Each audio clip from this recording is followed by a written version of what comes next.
Welcome, y'all. Welcome to the island Sodor. Today, we're going to be doing some May Thomas trash talk. Today, we're going to be talking about Sir Topham Hatt, or the Fat Control, depending on where you're watching this from. Specifically, we're going to be talking about the whole totalitarian regime reign about the issue. Conspiracy theory? No.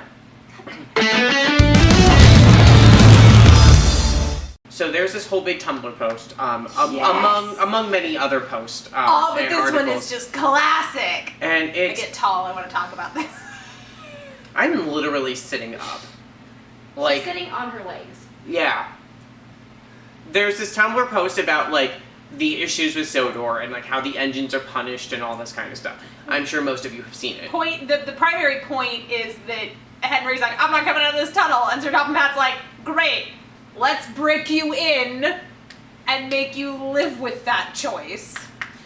And then it goes on to discuss Smudger, who came off the rails so many times, and they were like, you know what, you don't want to behave? Fine, you're going to be turned into a generator. And he's still behind the shed, just chilling there as a generator, watching the other trains do their jobs. Which isn't creepy at all. They talk about being scrapped, and there's still no explanation of, like, how the faces come to be. When do they gain sentience? So there's this big whole, like, issue with, that. We have recently established that it's not just trains on this island who have faces and can talk. Which That's a Big World, Big be Adventures update. Which, now thank other God. trains from other places. The biggest issue I have with a lot of people complaining about Sir Topham Hatt is that they say that he's, like, a totalitarian ruler of this island, and... It's not that smart. Well, that's part of it. I feel like he also used to be, like, more of a hum, like, I'm in charge, and now he's just kind of like, the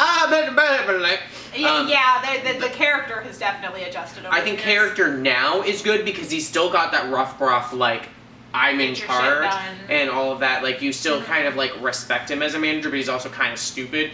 Now, the issue I have with this is people complain about, like, they're sentient, and therefore they have minds and thoughts of their own, and therefore should be able to make their decisions. This falls into a weird category because the only other thing that I can really mentally compare it to is droids in Star Wars. Okay, yeah. In which there's, when you get into the books, when you get into the, like, intense backstory type stuff, like, droid rebellions have happened, and then whether or not they're, like, how compliant they are has to do with the way that they're programmed, and then they're, like, lesser droids that are meant for only menial work won't get as many, like, updates and installations and things, as opposed to something like C-3PO, who is meant for human interaction or person interaction, is going to have more, like, etiquette and, like, social programming. But they're, like, you still wouldn't call a droid a person. Well, here's I think the biggest difference is a droid can do multiple things.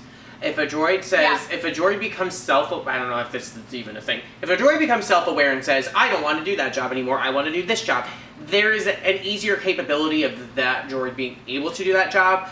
Depends on the droid. Droids can still do different things. Like R2-D2, what is he there for? That's actually a long-running plot point, is what the fuck is R2-D2's job? He's supposed to fix things. That's his job. He just goes off the rails and does whatever the fuck he wants because Anakin kept adding things to him. So then what does BB-8 do? I'm confused as to what They're astromech droids. They're repair droids. Okay.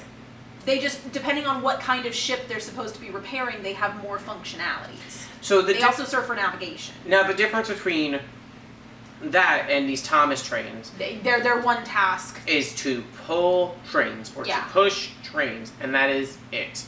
Unless they have a specific design, like Marion, who's a steam shovel, like, who has a specific, other duty. Yeah, but then they have that specific duty. So when people complain about, like, this ruler, like, saying, you have to do this, and if they rebel, then that's it. That's because that is literally what they are built to do. Yeah. They just happen to have faces and personalities. How they get that, we don't know.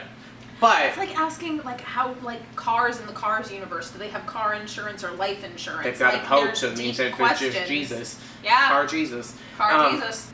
The engines are just like regular store or, you know, worker employees, where they generally work the same things most of the time, but they also like switch up a lot. So, you know, like a regular person at a regular job, sometimes you're going to do the positions that you don't want to do, and it's your job to do what your boss says, except you have, and if you don't, you can quit and do something else. These trains don't really have an option because they're trains! One time I picked up carousel operator in Fantasyland 5 times in one day. Oh, see, that I'd be I came back angry. from break on a 10-hour shift, I got carousel operator. That thing breaks so much. Yep. Thanks for watching. Make sure you like this video, share this video on all social media, subscribe to our channel. Do the thing. Peep peep.